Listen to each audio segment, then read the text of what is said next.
மக்களை வணக்கம். நான் உங்கள் கோடங்கி.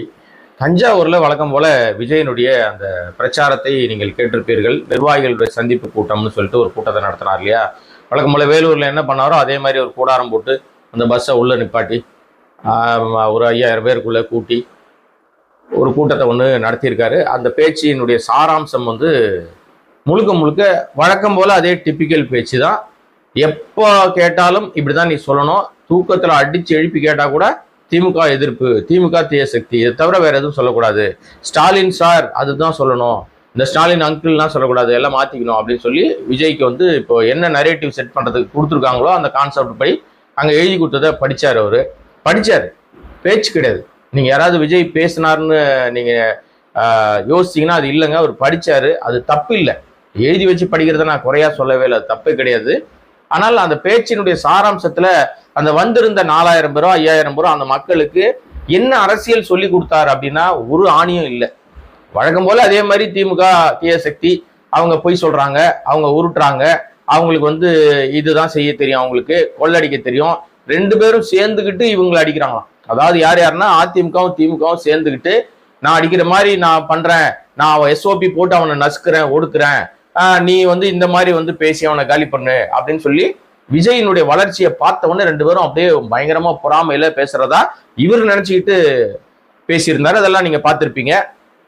விஜய் பேச்சுல இன்னைக்கு நான் தெரிஞ்சுக்கிட்ட விஷயம், கத்துக்கிட்ட விஷயம் என்னன்னா பயம் தெரியுது. விஜய்க்கு உள்ளுக்குள்ள பயம் வந்துருச்சு. எப்படி பயம் வந்துருச்சுன்னா, நம்ம தோத்து போறோம், மானக்கேடா தோத்து போறோம், அசிங்கப்பட்டு தோத்து போறோம்னு தெரிஞ்சிருச்சு. அதனுடைய வெளிப்பாடாக தான் உறுதிமொழி எடுக்கிறது. மக்களே இந்த பாருங்க, எனக்கு சத்தியம் பண்ணுங்க. அந்த வடிவேல் ஒரு படத்துல சொல்லுவாரு, நீ என்னை விட்டு எங்கேயும் போக மாட்டீங்கல்ல, அப்ப சத்தியம் பண்ணுங்கன்னா ஒரு பெரிய கேப் இருக்கும். சத்தியம் பண்ணும் பாத்தீங்கன்னா கேப், இதுதான் எனக்கு வைக்க போற ஆப்பா அப்படின்னு வரல. அந்த மாதிரி இவர் உறுதிமொழி கேட்கிறாரு. எனக்கு ஓட்டு போடுவீங்களா, விசிலுக்கு ஓட்டு போடுவீங்களா, எல்லா வீட்லயும் விசில் சத்தம் கேட்கும். அது காலகாலமா கேட்டுட்டு இருக்குது. குக்கர்ல விசில் சத்தம் கேட்காம என்ன பண்ணும்? சோறு வடிச்சாங்கன்னா அது விசில் வரதான் செய்யும். காலங்காலமா வீடுகள்ல விசில் சத்தம் கேட்குது. என்னமோ இப்ப இவருக்கு விசில் கொடுத்த பிறகுதான் அந்த மடக்கு ஊதின்றாங்கல்ல, அது கொடுத்த பிறகுதான் எல்லார் வீட்லயும் சத்தம் கேட்குதுன்னா, அதான் அடிப்படையில அவங்க தற்கொலைன்னு சொல்லாம வேற என்ன சொல்ல முடியும்? அறிவும் கிடையாது, ஒண்ணும் கிடையாது. வெறுப்பு முகம் பூரா பாத்தீங்கன்னா அந்த கர்ணகூடுற பேச்சு. இன்னொரு விஷயம், இன்னைக்கு அந்த ஆவேசத்தை கொஞ்சம் குறைச்சிக்கிட்டாருன்னா செல்பருக்கு போறதுன்னு தெரிஞ்சிருச்சு. நீ கத்தி கத்தி பேசி பிரயோஜனம்லாம் தெரிஞ்சிருச்சு. அதனால ரொம்ப சாஃப்டா பேசுறதா நினைச்சுக்கிட்டு பாஜக பேரே சொல்லல நீங்க அப்படின்னு எல்லாரும் திட்டுறாங்கல்ல, அப்ப பாஜகன்னு சொல்லிடுவோம்னு சொல்லிட்டு பாஜக அப்படின்னு ஒரு இடத்துல பேசிட்டாரு.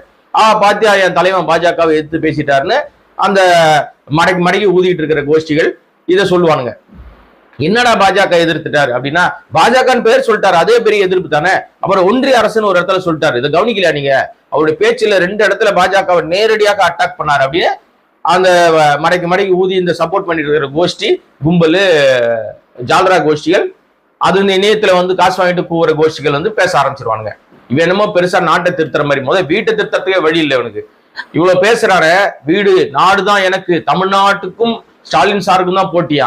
அட மானங்கட்டவனே, சோறு உப்பு போட்டுதான் சோறு சாப்பிடுறியானே தெரியல. உனக்கு என்ன தெரியும் தமிழ்நாடை பத்தி? தமிழ்நாடு மக்கள் பத்தி உனக்கு என்ன தெரியும்? உன் குடும்பத்தை, உன் வீட்டையே பார்க்க துப்பு இல்லை உனக்கு. உன் புள்ள போய் அவ இது வாங்கியிருக்கு, பட்டம் வாங்கியிருக்கு. 1000 பிரச்சனை இருந்தாலும் நம்ம பர்சனல் பேசுறதுனால இதை இந்த மடக்கு ஊதிக்கு சொன்னாதான் புரியும்ன்றதுனால தான் சொல்றேன். அதனால நீங்க எதுவும் தவறா நினைக்காதீங்க. ஏன்னா எல்லா குடும்பத்திலும் பிரச்சனைகள் இருக்கும். பிரச்சனை இல்லாத குடும்பமே யாருமே கிடையாது. எல்லா குடும்பத்திலும் ஏதோ ஒரு விதத்துல ஒரு பிரச்சனை இருக்கும். உதாரணத்துக்கு சினிமாவே எடுத்துப்போம். சினிமால இருந்து தானே இந்த மடக்கு ஊதி ஒண்ணு வருது. ஊரை ஏமாத்துறதுக்கு இவன் ஏதோ ஊழலே பண்ணாத மாதிரி 1.5 கோடி ரூபாய் வரி கட்ட துப்பு இல்லை. வரி கட்டத்துக்கு அபராதம் போட்டு துப்பு கிடையாது. காரை வெளிநாட்டுல இருந்து இறக்குமதி பண்ணுவான், அந்த காருக்கு வரி கட்ட மாட்டான். அப்புறம் பாத்தீங்கன்னா வாங்குற சம்பளத்துல பாதியை கருப்பா வாங்குவான். இவன் தான் மத்தவனுக்கு நல்லது சொல்லிட்டு நான் ரொம்ப நேர்மையான ஊழலே செய்யாதவன்னு ஊரை ஏமாத்துற வேலை பாக்குறது. அது ஒரு பக்கம் இருக்கட்டும். நம்ம என்ன சொல்ல வந்தோம்னா, சினிமாவிலிருந்து வருகிறவர்கள் வெளிச்சம் டக்குன்னு பழிஞ்சிரும். சினிமாவில் ஒரு பிரச்சனை நடக்குது, சினிமாக்காரனுக்கு ஒரு ப்ராப்ளம்னா டக்குன்னு ஊர் முழுக்க அது தெரிஞ்சிடும். ஏன்னா அவர்கள் மீது புகழ் வெளிச்சம் இப்ப பட்டுக்கிட்டே இருக்கும். இப்ப உதாரணத்துக்கு குடும்ப பிரச்சனை வருதுன்னா எத்தனையோ பேர் டைவர்ஸ் வாங்கியிருக்காங்க. சமீபத்திய உதாரணம் மட்டும் நான் சொல்றேன். இப்ப தனுஷ் டைவர்ஸ் வாங்கியிருக்காரு. தனுஷும் ரஜினிகாந்துடைய மகளும் காதலிச்சு தான் கல்யாணம் பண்ணிட்டாங்க. அப்ப அவங்களுக்கு 2 பசங்க. அந்த காதல் ஒரு கட்டத்து மேல கசந்து போச்சு. அவர்களுக்குள்ள புரிதல் இல்லை, ஏதோ ஒரு பஞ்சாயத்து, அவங்க மியூச்சுவல் அண்டர்ஸ்டாண்டிங்ல டைவர்ஸ் வாங்கிட்டாங்க. டைவர்ஸ் வாங்கிட்டாலும் அந்த பையன் வந்து கல்லூரியில படிக்கிறான், படிச்சவன் வந்து ஒரு பெரிய பட்டம் வாங்குறான்னு சொன்ன உடனே டைவர்ஸ் வாங்கிட்ட பிறகும் அவன் என்னுடைய பையன் சொல்லிட்டு தனுஷ் ஒரு பக்கம் நிக்கிறாரு, அவன் என்னுடைய பையன் சொல்லிட்டு ஐஸ்வர்யா ஒரு பக்கம் நிக்கிறாங்க.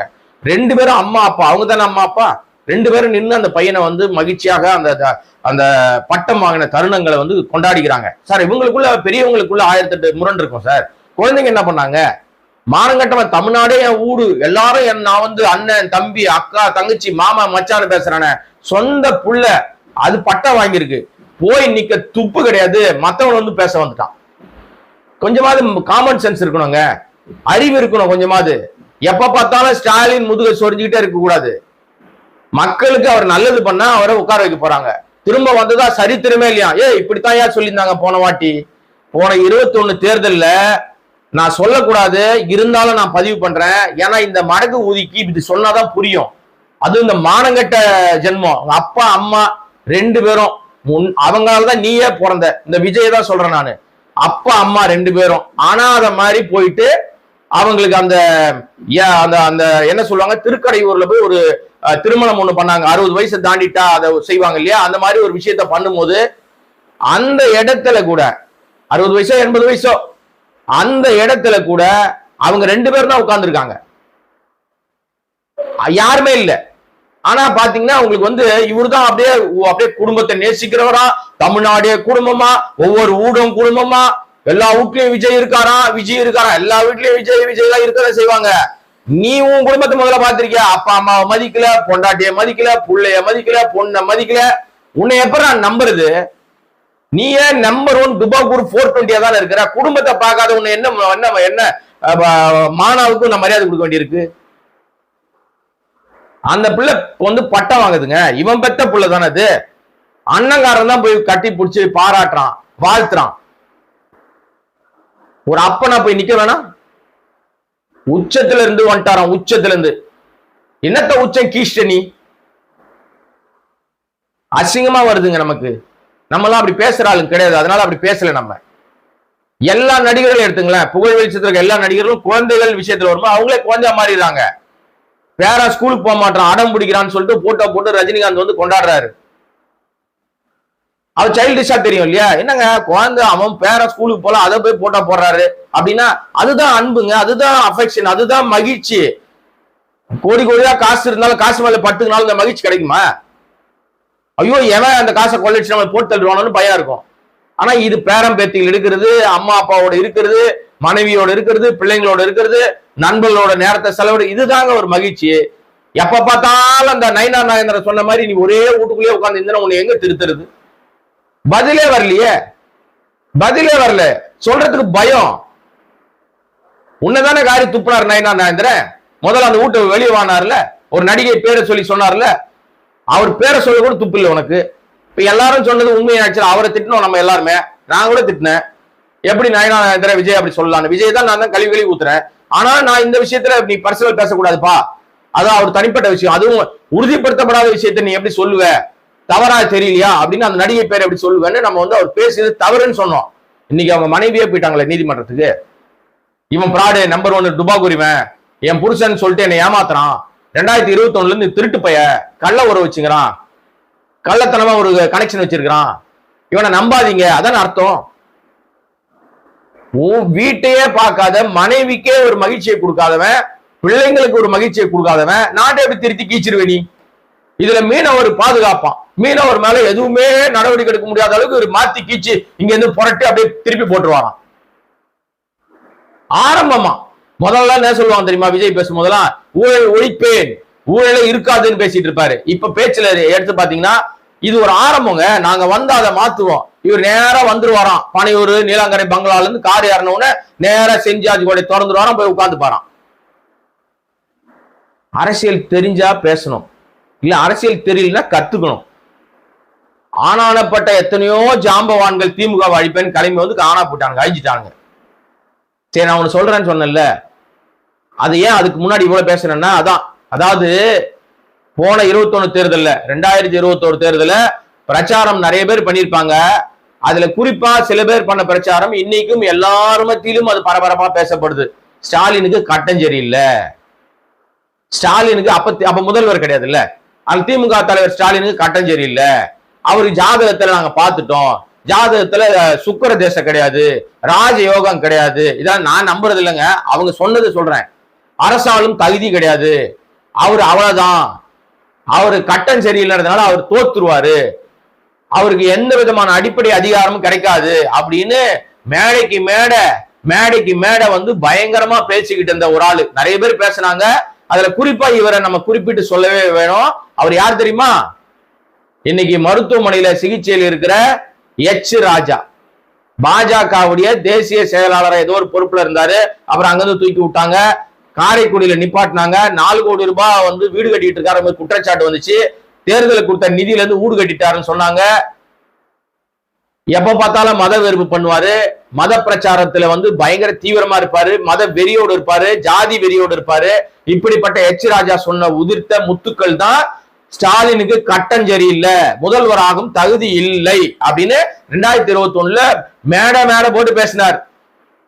இன்னைக்கு என்ன நிலைமை? அவர் நிலைமை, எவன் கட்டஞ்சரி இல்லைன்னு சொன்னானோ அவரே ஆஸ்பத்திரியில போய் நலம் விசாரிக்கிறார்.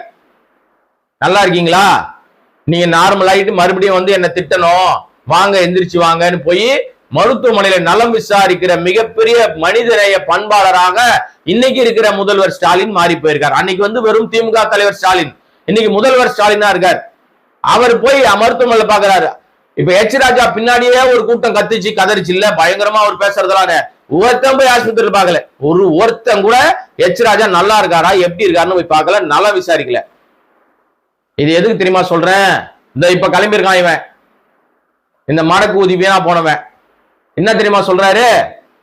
2வது முறையாக ஆட்சி அமைத்ததாக சரித்திரமே கிடையாது, சீன பெருஞ்சுவர் தெரியுமா அப்படின்னு ஒரு கதை சொல்றாருல்ல, அவங்க அப்பாவாலே முடியலன்னு. டேய், அப்பாவை பத்தி பேசுறதுக்கு உனக்கு என்ன தகுதி இருக்கு? உனக்கு என்ன தகுதி இருக்கு? அவருடைய எழுத்துக்கு ஒத்த எழுத்துக்கு ஒரு தக்லை பதிலுக்கு ஸ்பான்டேனியஸா பேசுற விஷயத்துக்கு கலைஞர் கருணாநிதியோட கால் தூசிக்கு ஆளாக மாட்டாரு விஜய். நீ பேசலாமா? உங்க அப்பாவை போய் கேளு, முதல்ல மரியாதைக்குரிய எஸ்எஸ்சி அவர்களை போய் கேளு, உங்க அப்பா தானே அவர்கிட்ட போய் கேளு, கலைஞர் யாரு, எப்படிப்பட்டவர், என்ன ஏதுன்னு கேட்டுட்டு அப்புறம் அவங்க அப்பனை பத்தி பேசலாமான்னு நீ பேசு மேடையில. நீ என்ன பண்ண போற, நீ என்னத்தை வெட்டி முறிக்க போறன்னு வந்து பேசினா எப்ப பார்த்தாலும் திமுக சொரிஞ்சு விடுறது, திமுகவை திட்டுறது. ஏன் அதிமுக பேர் சொல்லி சொல்லு, திமுக பேசுறது, அதிமுக பேச, டெல்லி போரு. சரி, டெல்லி இல்லப்பா, உனக்கு நேர் எதிராக இருக்கிறது யாரு? ஒரு பக்கம் திமுக, ஒரு பக்கம் சூரியன். உதிக்கட்டும் சொல்லிட்டா சூரியன் உதிச்சிருமா, அதனால உதிக்கட்டும் வார்த்தை கூட சொல்ல மாட்டாராம் இவரு. ஆணி புடுங்கிற வேலையை செய்ய மாட்டாராம், செய்யறது பூரா ஆணிதான், தேவையில்லாத ஆணி எல்லாமே. ரெட்டரைக்கு இருக்கிற பவர் இருக்குப்பா, இன்னைக்கு வரைக்கும் இருக்கு, அது எந்த காலத்திலும் மாறாது. திமுக வந்து வெற்றி பெறுகிறது அப்படின்னா எதிர்கட்சி வரிசையில அதிமுக உட்காரும், அதிமுக வெற்றி பெறுகிறதுன்னா எதிர்கட்சி வரிசையில திமுக உட்காரும். இதுதான் காலகாலமா நடந்துகிட்டு இருக்க விஷயம். இன்னொரு விஷயம் என்னன்னா, இது இடையிலேயே எதிர்கட்சியாக விஜயகாந்தும் வந்திருக்காரு. எப்படி வந்தாருன்னா, அதிமுகவோட தயவுல, ரெட்டல தயவுல வாக்கு வாங்கி ஜெயிச்சுதான் அதிமுக வந்து அந்த அதிமுகவுடைய ஆதரவோடு எதிர்கட்சி தலைவரா உட்கார்ந்தார். சும்மாலாம் உட்கார்ல. விஜயகாந்த் நேரா வந்தவொடனே அவர் வந்து எதிர்கட்சி தலைவர் உட்காந்துட்டாரா? நேரா வந்தப்ப ஒருத்தர் தான் ஜெயிச்சாரு. அவர் நல்லவர், 10 காசு வந்து அடுத்தவங்கிட்ட வாங்காம தான் சொந்த காசை செலவு பண்ணி பேர் வாங்கினவர். அவர் ஜெயிச்சாருன்னா அதுல அர்த்தம் இருக்கு, நல்லவர், பேசிக்கா நல்லவர், குடும்பத்தை நேசிப்பார், பிள்ளைங்களை நேசிப்பாரு, பொண்டாட்டியை நேசிப்பாரு, அவன் நம்பி வர எல்லாரையும் நேசிப்பாரு, வீட்டுக்கு போனா சோறு போடுவார் விஜயகாந்த். அவரை தேடி யார் போயிட்டாலும், டி நகர்ல இருக்கிற அந்த அலுவலகமா இருக்கட்டும், அவருடைய கல்யாண மண்டபமா இருக்கட்டும், அவர் ஆபீஸா இருக்கட்டும், அவருடைய வீடா இருக்கட்டும், யார் அவர் இருக்கிற காலத்துல போனாலும் முதல்ல சாப்பிட்டியான்னு கேட்பாரு. அது வந்து எம்ஜிஆர் கிட்ட இருந்து கத்துக்கிட்ட விஷயம்னுவாரு. சாப்பிட வச்சுதான் அடுத்து பேசுவார். நீ உன்னை பார்க்க யார் வந்தாலும் 20 அடி கேட்ட எப்படா தாண்டது? தண்ணி வைக்கிறியா? முதல்ல விவசாயிகள் பிரச்சனை இருக்கு, அவங்களுக்கு அது இருக்கு இது இருக்குன்றியா, சோறு வச்சியான்றி. நீ முதல்ல தண்ணி வச்சு அவங்க வீட்டு வாசல்ல, வெயில் காலம் ஆரம்பிச்சிருச்சு இல்ல, வீட்டு வாசல் தண்ணி வச்சியா? உன் கட்சிக்காரன் சொல்றிய அந்த ரசிக குஞ்சுமணிகளை தண்ணீர் பந்தல் துறக்க ஏற்பாடு பண்ணிருக்கியா? மோர் பந்தல் துறக்க ஏற்பாடு பண்ணிருக்கியா? ஒரு இழவும் பண்ண மாட்டேன். மக்களுக்கு 5 பைசா உன்னால எந்த நன்மையும் நடக்காது. ஆனா ஆட்சி அதிகாரம் மட்டும் வேணும். மலையை கொள்ளடிப்பேன், மணலை கொள்ளடிப்பேன், நீதிமன்றம் சொன்னிச்சே தெரியலையா? அதே நீதிமன்றம் தான் சிபிஐ மணல் கொள்ளை குறித்து அவங்க போய் IAS அதிகாரிகள் மீது வந்து வழக்கு தொடுத்த போது CBI கிட்ட சொல்லிட்டது இதே நீதிமன்றம் என்ன சொன்னிச்சு, முகாந்திரம் இல்லாத வழக்கை தூக்கிட்டு வராதீங்க, ஓடி போங்கன்னு துரத்தி விடுச்சு. யாரை ஏமாத்த பாக்குற நீ? மலையை கொள்ளடிச்ச காலகட்டம் யாருது? குவாரிகள் கொள்ளடிச்சது யாரு? அதிமுக ஆட்சி காலத்துல அவ்வளவு பெரிய பிரச்சனைகள் நடந்து அன்னைக்கு சகாயம் IAS ஒருத்தர் இருந்தாரு. அவர் பேர் சொல்ல கூட உனக்கு துப்பு கிடையாது, அவரை பத்தி பேச கூட உனக்கு தெரியாது, அவர் யாருன்னு கூட உனக்கு தெரியாது. சுடுகாட்டுல போய் படுத்து கிடந்தாரு. இன்னைக்கு நான் வந்து இந்த ஆட்களை வந்து கண்டுபிடிக்காம விட மாட்டேன்னு. அப்படியெல்லாம் நேர்மையான ஆட்சியாளர்கள் இருந்தாங்க. நீதிமன்றத்துல என்ன ஆச்சு? அப்படியே மலையை கரைச்சி எடுத்துட்டு போன அந்த நிறுவனம் வந்து அதிமுக நண்பர் நிறுவனம்னு தெரியாதா உனக்கு? உன்னுடைய தூக்கத்துல நிக்கிறதுல நடக்கிறதுல எல்லா நேரத்திலும் சிந்தனை பூரா திமுக வெறுப்பு, திமுக எதிர்ப்பு, ஸ்டாலின் மேல் உள்ள பயம். இதுதான் உன்னுடைய பேச்சின் சாராம்சமா. வெளியே எழுதி கொடுக்குறவங்க கூட அதான் எழுதி கொடுக்குறான். ஆனா ஒண்ணு விஜய், என்ன ஆச்சு உனக்கு? வேகமா இன்னைக்கு ஒண்ணு உன் பேச்சு ஒன்னும் அவ்வளவு ஸ்பீடா இல்லையே, ரொம்ப குறைஞ்சு போச்சு. வீரியம் வேற குறைஞ்சு போச்சு, ஆவேசம் குறைஞ்சு போச்சு. ஏன் பயப்படுறியா? பயம் வந்துருச்சா? தெரிஞ்சிருச்சா நம்ம தோத்து போயிருவோன்னு? அதனாலதான் உறுதிமொழிலாம் வாங்குறியா? வந்துக்கிறோம் உன்னே தானே, உன் ரசிகன் தானே. அவன்கிட்ட நீ என் கூட இருக்கியா, உன் கூட இருக்கிறேன்னு சொல்லித்தான் வந்து உட்காந்துக்கிறானுங்க. என்ன பேச்சு இதெல்லாம்? முதல்ல அரசியல் குறித்து பேசும்போது மற்ற தலைவர்கள், திமுக விட்டுருப்பா, திமுக உனக்கு பிடிக்கல, மற்றவர்கள் பேசுறாங்கல்ல. இப்ப உதாரணத்துக்கு ராகுல் காந்தி, அதை சொல்லுவோம். ராகுல் காந்தி நடைபயணம் போறாரு, நிறைய விஷயம் பண்றாருல்ல. அவர் பேச்சுல எங்கேயாவது அவர் செய்கிற விஷயத்தோடு சேர்ந்து மோடியை குறித்து பேசும்போது மோடியினுடைய விஷயங்களை அதிகாரப்பூர்வமாக ஆதாரத்தோடு வெளிப்படுத்துவார். இப்ப நீ வந்து ஸ்டாலின் மேல, ஸ்டாலின் வந்து இப்படி பண்றார் அப்படின்னு ஒரு வார்த்தை கூட பேசாம ஊழல் மொத்தமா, என்ன ஊழல் என்ன பண்ணாங்க இப்படி சொன்ன பல பேர் காணாம மண்ணோட மண்ணா போயிட்டாங்கயா. என்ன கன்றாவி, உனக்கு என்ன தெரியுது? எவன் எழுதி கொடுக்குறான்? அவன் மட்டும் என் கையில கிடைச்சானா செருப்பட்டு அடிப்பான் அவனை. நான் உனக்கு எழுதி கொடுத்து உன்னே செருப்படி வாங்க வைக்கிறானுங்க. உனக்கு ஒரு மட்டும் தெரியாது, அது வேற விஷயம் வச்சுக்கோ. உனக்கு எந்த இழவும் தெரியாது, பேசவும் தெரியாது, எழுதி கொடுக்குறது ஒழுங்கா படிக்கவும் தெரியாதா? படிச்சிய ஏதோ ஒரு கடைசியா படிச்சாரு பாத்தீங்களா, அதை நீங்க திரும்பி போய் பாருங்களேன். அத தமிழ்ல தான் எழுதி கொடுத்துறான் அவன். அந்த கன்றாய் கூட ஒழுங்கா படிக்க தெரியல, தடுமாறி படிக்கிறது. இந்த லட்சணத்துல ஒரு முதலமைச்சர் ஆகணும்னு ஆசை வேற. அதாவது தன்னை நம்பி வந்த இலங்கை பெண்ணாக இருந்து தன்னை நம்பி வந்த சங்கீதாவுக்கு நீ நல்ல புருஷனா இருக்கிறியா? நீ ஃப்ராடால இருக்கிற. பொண்டாட்டி இருக்கும் போதே அடுத்த பக்கத்துல போய் நீ வந்து குடும்பம் நடத்துறன்னு நான் சொல்லலப்பா, அவங்க தான் பிரேயர் போயிருக்காங்க. அவருடைய நடவடிக்கை சரியில்லை, வேறொரு பெண்ணோடு தொடர்பு இருக்கு. இவன் குடும்பத்தையே பார்க்காதவன் நாட்டை எப்படி பார்ப்பான்? புள்ளையே பார்க்கலங்க, புள்ள தோளுக்கு மேல வளர்ந்துட்டா. தோளுக்கு மேல் வளர்ந்தால் தோழன்னு சொல்றோம். நம்ம எல்லா சுக துக்கத்திலையும் அவனை வந்து நம்ம பேசுறோம், அப்படிதான் மரியாதை கொடுத்து பழகிறோம். அந்த குழந்தையோட மனசு எவ்வளவு பாதிக்கப்படும்? அந்த பெண் குழந்தை கூட படிக்கிறவங்க எல்லாம் விஜயோட பொண்ணா இது அப்படின்னு பார்த்த காலம் போய், ஏய் தெரியுமா உனக்கு அவங்க அம்மாவே அந்த நடிகையோட அவங்க அப்பனுக்கு தொடர்பு இருக்கான்னு பேசியிருப்பாங்க. அந்த குழந்தையோட உணர்வை புரிஞ்சுக்க கூட துப்பு இல்லாத அப்ப நீ எப்படா வந்து நாட்டை காப்பாத்தி கீச்சிக்கிடு, அப்படியே என்னத்தை வெட்டி முறிச்சிருவ? அதை முதல்ல சரி பண்ணதுக்கு வழி இருக்கா? சரி பண்ண முடியாது இனிமே, அவ்வளவுதான். நீ மானம் கட்டு உன் வயசை தாண்டி உனக்கு என்ன இப்ப தேவை இருக்கு? இவர் தூய சக்தி, கீச்ச சக்தியா? இது பூரா மாய சக்தி, காம சக்திங்க. இது அசிங்கமா இல்ல? கூட இருக்கிற எல்லாம் கேடுகட்ட பிறவி, எல்லாம் எங்கேயோ ஆட்டையை போட்டு அங்க இருந்து தப்பிச்சு வந்து ஒரு ஊழலே செய்யாது கீழ்ச்சி முடிப்பாராம். சீட்டுக்கு துட்டு வாங்கிட்டு இருக்கானுங்க, பதவிக்கு துட்டு வாங்குறானுங்க. ஒன்றிய பொறுப்பு இவ்வளோ, நகர பொறுப்பு இவ்வளோ, மாவட்ட பொறுப்பு இவ்வளோ, வேட்பாளர் நிக்கணும் இவ்வளோன்னு பணம் கேட்டுக்கிட்டு இருக்கிற மானங்கட்ட பிறவிகள் தானடா நீங்க. திமுக பத்தி பேச உங்களுக்கு என்ன தகுதி இருக்கு? நான் உடனே நான் திமுக காரன் 200 ரூபாய் ஊப்பின்னு கிளம்புவானுங்க கீழே ஒரு கும்பல். திமுக இல்லைங்க. ஏன்னா இவனுடைய பேச்சுல, அதாவது விஜயனுடைய பேச்சுல எல்லா இடங்களிலும் திமுக எதிர்ப்பு என்பதை நியாயமாக எதிர்த்தால், ஆமா கரெக்ட் விஜய் சொல்றதெல்லாம் சரிதான் அப்படின்னு பேசுவதற்கு ஒரு கூட்டம் இருக்கும். அந்த கூட்டத்துல நானும் இருப்பேன். ஆனால் நீ தனி மனித தாக்குதல் மாதிரியே நேரடியாக எல்லாரும் 19 பேசிக்கிட்டு இருக்கிற விஷயம், ஆதாரமே இல்லாத விஷயங்களை எப்பவோ முடிஞ்சு போன விஷயங்களை, உங்க அப்பன் தாத்தங்காலத்திலே பண்ண முடியாத விஷயங்களை இப்ப மறுபடியும் தூசி தட்டி நீ வந்து மக்கள்கிட்ட பேசி கைத்தட்டல் வாங்கி கோஷம் போட்டு பேர் வாங்கலாம் நினைச்சீனா எப்படி உருப்படும்? எப்படி விளங்கும்? நீ ப்ராப்பரான மனுஷனா நீ முதல்ல முடிவு பண்ணு. கண்ணாடி முன்னாடி நில்லு. உன் பொண்டாட்டிக்கு என்ன துரோகம் பண்ணன்னு பாரு. உன் பிள்ளைக்கு என்ன துரோகம் பண்ணன்னு பாரு. உன் பொண்ணுக்கு என்ன துரோகம் பண்ணன்னு பாரு. உங்க அப்பா அம்மாவுக்கு எவ்வளவு கேவலமா நீ நடந்துகிட்டன்னு பாரு. இதை முதல்ல சரி பண்ணிட்டு அடுத்த வீட்டுல எல்லா வீட்லயும் விஜய் இருப்பான்னு சொல்லு. எந்த வீட்டு விஜயும், எந்த வீட்லயும் இருக்கிற விஜய்கள் நிச்சயமாக இந்த தனிப்பட்ட வாழ்க்கையினுடைய கேவலத்தை பார்த்தாலே உன்னை காரி துப்பிடுவான்.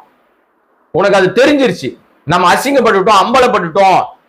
இன்னைக்கு வரைக்கும் அந்த மரியாதைக்குரிய சங்கீதா அவர்கள் சொன்ன அந்த டைவர்ஸ் விஷயத்துல இவன் வாய் திறக்காத வரைக்கும் இவன் ஃப்ராடு நம்பர் 1, 420 திருட்டு பைய, கள்ள உறவு வச்சிருக்கிற, பொண்டாட்டிக்கு துரோகம் பண்ற அயோக்கிய பைய. யார சொன்ன தெரியுதா? விஜய் தான். நடிகர் விஜய் என்கிற இவரை தான் சொல்றேன். இதற்கு நீ விளக்கம் சொல்லியே தீரணும். அன்னைக்கு நயினார் சொல்லும் போது நாங்க எல்லாமே திட்டணும் இல்லையா நயினார? இன்னைக்கு அவர் சொன்னது உண்மையாயிடுச்சா? முதல்ல அந்த நடிகை விட்டு வெளியில வான்னு. அந்த நடிகை எப்பேற்பட்ட கேடி பாருங்க. அவ அடுத்த குடும்பத்துல போட்டு குடும்பத்தை கலைக்கிற வேலையை பார்த்துக்கிட்டு இருக்கிறா. தரவ முடிச்ச எவனே ஒருத்தனை கல்யாணம் பண்ணி போய் தொலை வேண்டியது தானே. கல்யாண ஆள் மேலதான் உனக்கு வரும் எல்லாமே. அவ சொல்றா என் தனிப்பட்ட வாழ்க்கை குறித்து பேசுவதற்கு யாருக்கும் தகுதி இல்லை. அவ ஒரு பைதாங்கொல்லி. அங்க கூட எங்கேயுமே நயினார் நாகேந்திரன் பேர் போடல. அந்த அறிக்கையில எங்கேயுமே நயினார் நாகேந்திரன் இப்படி பேசினார், அவர் மீது சட்ட நடவடிக்கை எடுப்ப, அவர் எப்படி என்ன குறித்து இப்படி பேசுறான்னு எங்கேயும் ஒரு வார்த்தை கூட இல்லைங்க. அவ்வளவு பயம். ஆனா பயம் உள்ளுக்குள்ள இருந்தாலும் அவங்க கிட்ட எல்லாம் போல. இப்ப அடுத்த வீட்டை காலி பண்றது, நல்லா போயிடுங்க குடும்பத்தை காலி பண்றது இருக்குல்ல, அது எப்படி கல்யாணமான ஆளுங்களையே போய் தேடி போறீங்க? அவ ஒரு மானம் கட்டவளா போயிட்டா. யாருன்னா அந்த நடிகை. நீ எந்த நடிகை நீ உங்களுக்கே தெரியும். நான் எதுக்கு என் வாயில அவ பேர் சொல்லுவானே? அவன் நல்லவளா இருந்தான்னா உடனே ஸ்டேட்மெண்ட் விடணும். நயினார் நாகேந்திரன் ஸ்டேட்மெண்ட் விட்டால அவர் பேர் சொல்லாம, அட்லீஸ்ட் அப்படியாது எனக்கும் விஜய்க்கும் எந்த தொடர்பும் இல்லை, என்ன விஜயோட தொடர்பு பத்தி யாரும் பேசக்கூடாது, இந்த நடிகை குறித்து அவங்க வந்து டைவர்ஸ் போட்டிருக்கிறாங்க, ஆனா அது நான் அல்ல அப்படின்னு திரிஷா வெளியிடணுமா இல்லையா? ஏன் திரிஷா பேர் இப்ப சொல்றேன் தெரியுமா? ஊர் உலகமே சொல்லிருச்சு நயினார் நாகேந்திரன் அவர் அந்த நடிகை பேரை சொல்லிதான் சொல்றாங்க. அந்த நடிகை தான் வந்து ஸ்டேட்மெண்ட் விடுறாங்க. அப்ப அந்த நடிகை பேரை சொல்றதுல எந்த தப்பும் கிடையாது. அப்ப திரிஷா வந்து இதற்கு மறுப்பு தெரிவிச்சிருக்கணும், உடனடியாக கோவப்பட்டிருக்கணும், ரியாக்ட் பண்ணிருக்கணும், விஜய திட்டி இருக்கணும். விஜய் செய்வது தவறு, என்னை தேவையில்லாம விஜயனுடைய நண்பர், நான் நடிக்கிற எல்லாரோட நட்பா பாராட்டுறேன், அவ்வளவுதான், எனக்கு அவருக்கு எந்த விதமான தொடர்பும் இல்லை, வெளிப்படுத்த வேண்டிய விஜய் திரிஷா ஏன் வாய் மூடி மௌனியா இருக்காங்க? அப்ப அந்த அம்மாவும் ஏதோ ஒரு கள்ளத்தனமான ஒரு வேலை பார்க்குது. எப்படி விஜய் கள்ள உறவு அப்படின்ட்டு கள்ள மௌனமா இருக்காரோ, 420 இருக்காரோ, திருட்டு பயலா இருக்காரோ, அதே வேலையை இந்த அம்மா பண்ணுது. அப்ப எல்லாருக்கும் ஊர்வாக தெரிஞ்சு போச்சு. இது ரெண்டும் சேர்ந்து ஒரு குடும்பத்தை, நல்லா இருந்த குடும்பத்தை காலி பண்ணிடுச்சு. அந்த பையனுடைய மனசு எவ்வளவு பாதிக்கப்பட்டிருக்கும். ஒரு படத்தினுடைய இயக்குனரா மாறுறாரு, டெக்னிக்கலா சவுண்டா கத்துக்கிட்டு வந்து லைக்கா அவருக்கு ஒரு வாய்ப்பு கொடுக்குறாங்க. விஜய் என்கிற விஜய் ஒரு நடிகருடைய மகன் என்பதனால் மட்டும் அவருக்கு வாய்ப்பு கொடுத்தாங்கன்னா ஆரம்பம் ஒருவேளை அப்படி இருந்திருக்கலாம். ஆனால் திறமை இல்லைன்னா அந்த இடத்துல நிக்க முடியாது. இப்ப அவர் படத்தை எடுத்து முடிச்சிட்டார். அடுத்ததான் அவருக்கு இன்னொருத்தரை போய் சந்திக்கிறார். அவர் வந்து துபாய் தொழிலதிபரா இருக்கிற கண்ணன் ரவியை போய் சந்திக்கிறார். அவரை மீட் பண்றாரு, பேசுறாரு. விரைவில் அவருக்கு ஒரு படம் அவர் வாய்ப்பு கொடுக்கலான்னு ஒரு பேச்சு உலா வருது. திறமை இருந்தாதான் அவங்க எல்லாம் வந்து ஏத்துப்பாங்க. இப்ப எல்லாரும் எடுத்த உடனே தயாரிப்பாளரை கொடுத்துருவாங்களா? கொடுக்க மாட்டாங்க. அவங்களுக்கு திறமை இருக்கணும். அப்ப வந்து ஒரு விசிட்டிங் கார்டுங்க, அப்பம் பேர் ஒரு விசிட்டிங் கார்டு. எனக்கு தெரிஞ்சு சஞ்சய் அந்த விசிட்டிங் கார்டு யூஸ் பண்றது இல்ல. ஜெய்சன் சஞ்சய் வந்து அந்த விசிட்டிங் கார்டு யூஸ் பண்றது இல்ல. எங்கேயுமே விஜய் பேரை பயன்படுத்த தவிர்க்கிறார். அவரும் மானஸ்தனா இருக்காரு போல இருக்கு. இவன் பேரை சொல்லி நம்ம கெட்ட பேர் தான் வரும், அம்மாவோடய நம்ம இருப்போம், அம்மாவுக்கு முழுமையான ஆதரவு கொடுப்போம்னு ரொம்ப தெளிவா இருக்காரு. ஆனா விஜய்க்கு உண்மையிலேயே இந்த தஞ்சாவூர் கூட்டத்துல, வேலூர் கூட்டத்திலே அந்த ஸ்டார்ட் ஆயிடுச்சு. இந்த கூரெல்லாம் போடுறான், நீங்க நினைக்கிற மாதிரி ஏதோ மக்களுக்காக கூரை போடுறாங்களாம் கிடையாது. இவரால வெயில நிக்க முடியாது, சாயங்காலத்தால நிக்க முடியாது. 6 மணிக்கு மேல கை உதரும், கால் உதரும்.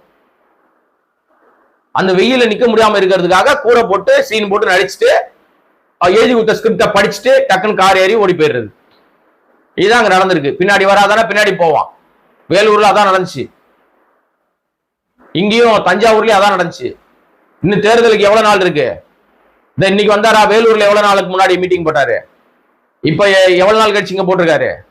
தொடர்ச்சியாக இனிமே இப்படி வருவாரு, அங்கங்க பேசுவாரு. சுருதி குறைஞ்சினே வருது. விஜய்க்கு தோல்வி பயம் வந்து விட்டது. விஜய்க்கு வந்து கேவலமா தோக்க போறோம்னு ஒரு பயம் வந்துருச்சு. அதனால தன்னுடைய ரசிகர்கள் கிட்ட சத்தியம் வாங்குறாரு. ஆனா அவனுங்க தெளிவா இருப்பானுங்க, கத்துவானுங்க, வேடிக்கை பார்ப்பானுங்க, எல்லாம் பண்ணுவானுங்க. அப்படியே ஓட்டு பொண்ணு வந்தாலும் முழுமையான வாக்குகள் கிடைக்காது. பாதி பேர் ஏன் கிடைக்காதுன்னா, வந்து கூச்சல் போட்டு சத்தம் போடுறான் இல்லையா, இந்த மடக்கு ஊதி எடுத்து விசிலடிச்சுனே இருக்கான் பாருங்க. இவனுங்க எல்லாமே 16-18 வயசுக்குள்ள இருக்கிறவனுங்க பெரும்பாலும் பாதி பேர். அப்ப அவனுக்கு ஓட்டே இருக்காத. யார் கூட நீங்க வந்தாலும் அதான் நடக்கும்.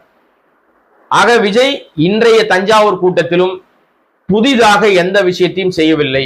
புதிதாக தன்னுடைய அரசியல் நிலைப்பாடுகளை விரிவாக பேசல. பாஜக குறித்து எந்த எதிர்ப்பையும் காட்டல. ஜனநாயகனுக்கு தடை போட்டாங்கன்னா அது ஒன்றிய அரசாங்கம், பாஜக சென்சார் போர்டுன்னு திட்டுவதற்கு கூட துப்பில்லாத பயந்தாங்கொள்ளி தொடநடுங்கியா இருக்கிறவர் விஜய். கரூர் விஷயத்துல சிபிஐ வழக்கு போட்டு அவரை போட்டு பிரச்சனை பண்றதுலயும் தமிழக அரசினுடைய செயல்பாடு ஒண்ணும் கிடையாது. அது வந்து முழுக்க முழுக்க பாஜக மோடி அரசாங்கம் பண்ற வேலை. அது குறித்து பேசுவதற்கும் பயந்தாங்கொள்ளி தொடநடுங்கி.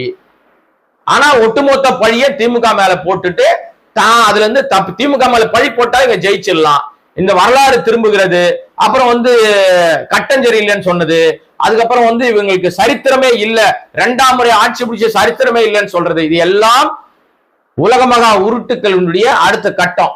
கட்டஞ்சரியிலன்னு சொன்னவனே ஆஸ்பத்திரியில் போய் பார்த்தவர் சிஎம் ஸ்டாலின். மூஞ்சி ஒரு 2 நிமிஷம், நாளா முன்னாடி பேசும்போது சொல்ல 3 நிமிஷம் குருன்னு விஜய் மூஞ்ச உத்து பாத்தீங்கன்னா தெரிஞ்சிடும் அவன் லட்சணம்னு. இப்ப 2-3 நிமிஷம் என்னால பார்க்க முடியலப்பா. நான் சொல்ற வருஷம் 2 நிமிஷம், அதுல இருந்து 1 நிமிஷத்தை கட் பண்ணிட்டேன். 2 நிமிஷம் கூட உன் மூஞ்ச உத்து என்னால பார்க்க முடியல. அவ்வளவு உனக்கு வந்து இதுக்கு சினிமாவில நீ நடிக்கும் போது பார்த்திருக்கிற, ரசிச்சிருக்க. உன் டான்ஸ், உன் பாட்டு, நீ பாடல எவனோ பாடுறான், ஆனா உன் டான்ஸ், உன் சண்டையெல்லாம் நான் ரசிச்சிருக்கிறேன். ஆனா இப்ப நீ அரசியல் மேடை வந்து நிக்க, அது குறிப்பா இந்த கொலகார பஸ் மேல ஏறி நிக்கிற பத்தியா, அந்த மூஞ்ச 2 நிமிஷத்துக்கு மேல என்னால பார்க்கவே முடியல. நான் வந்து வெறும் வாய்ஸ் மட்டும் தான் கேட்டேன், நீ என்ன பேசி தொலைறன்னு கேட்கணுமே. ஏன்னா ஒரு 2 சேனல்ல கூப்பிட்டு பேசுற விஷயங்களா இருக்கட்டும், யூடியூப்ல பேசுற விஷயங்களா இருக்கட்டும், இது எல்லாத்திலையுமே நம்மளை கூப்பிட்டாங்கன்னா, ஏன்னா நான் நிறைய சேனல் போறது இல்லை, குறைச்சிட்டேன். கூப்பிட்டாங்கன்னா அவங்களுக்கு பதில் சொல்ல முடியும். நீ என்ன பேசிய, என்ன கன்றாவி அளவெடுத்தன்னு எனக்கு தெரிஞ்சாதான் நான் போய் அங்க உனக்கு பதில் சொல்ல முடியும்னு. அதுக்காக நான் கேட்க வேண்டிய சூழ்நிலை வந்து 2 நிமிஷம் மேல என்னால பார்க்க முடியல. அதுதான் உன்னோட லட்சணம். ஏன் தெரியுமா? சினிமாவில பிடிச்ச விஜய் ஏன் அரசியலுக்கு வந்தோம்னா மூஞ்சி கரண கொடூரமா மாறிச்சு, ரொம்ப ஒரு மாதிரி வந்து வெறி பிடிச்சி, பதவி வெறி பிடிச்சி அலையிறாரு அப்படின்னா, இயல்புலேயே இவருக்கு சொல்லி கொடுக்கப்பட்ட விஷயம் என்னன்னா, பொய், பித்தலாட்டம், 420 ஃப்ராடுத்தனம். இதுதான் அவருடைய ஃபுல் வெர்ஷனா மாறி இருக்கு.